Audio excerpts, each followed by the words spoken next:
vais pas jouer le jeu de la danse du moineau, mais il est important que je finisse par... en fait, le panéliste Patrick Sapak l'a déjà dit, les mesures sont déjà prises ou bien tout est déjà en marche pour une force africaine de santé ou bien une force africaine de vrai développement.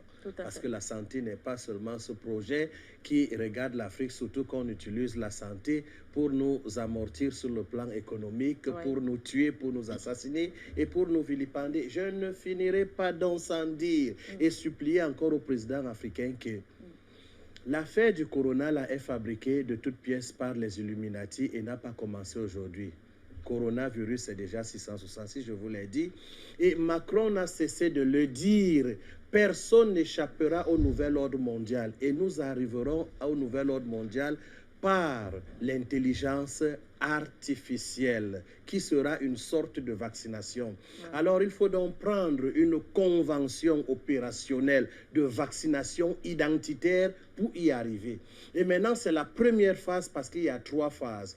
Pour l'instant, l'Organisation mondiale de la santé, le banditisme international, voudrait tester le niveau d'obéissance des peuples, d'où l'exigence de confiner. Mais en tant que médecin, pauvre médecin, depuis quand même 22 ans, ça veut dire qu'avant ces 22 ans, j'ai étudié, je puis vous dire que le confinement n'a jamais aidé un peuple à être délivré d'une attaque épidémiologique.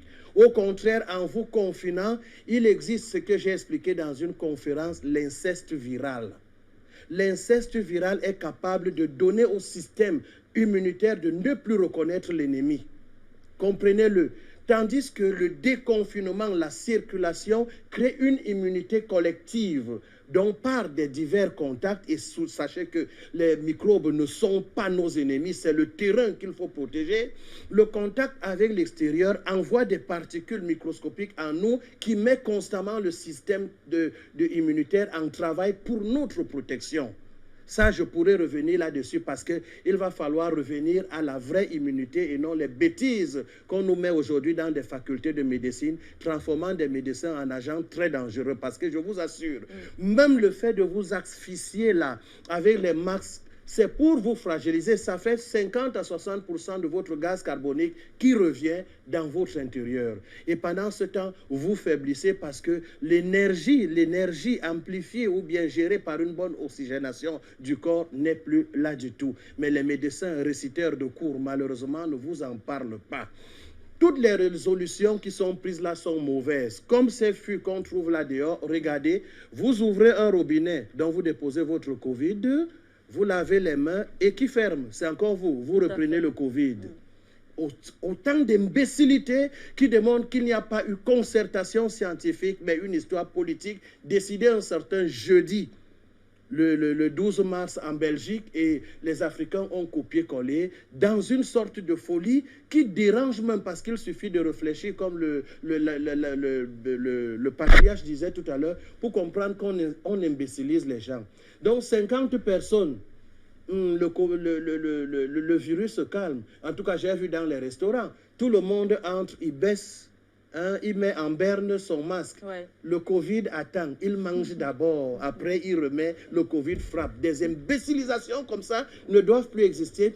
Et les gouvernements africains doivent consulter leur peuple. Ce n'est pas un ministre de la Santé ou un ministre, premier ministre, qui viendra s'adresser aux enfants, parmi lesquels les médecins, comme si nous sommes encore à l'époque où on va nous fouetter si on n'obéit pas au pouvoir, qui doit nous rendre compte et doit nous consulter. On imbécilise les gens comme ça et le monde nous observe comme une Afrique idiote pour qu'une organisation mondiale de la santé vienne nous raconter les histoires.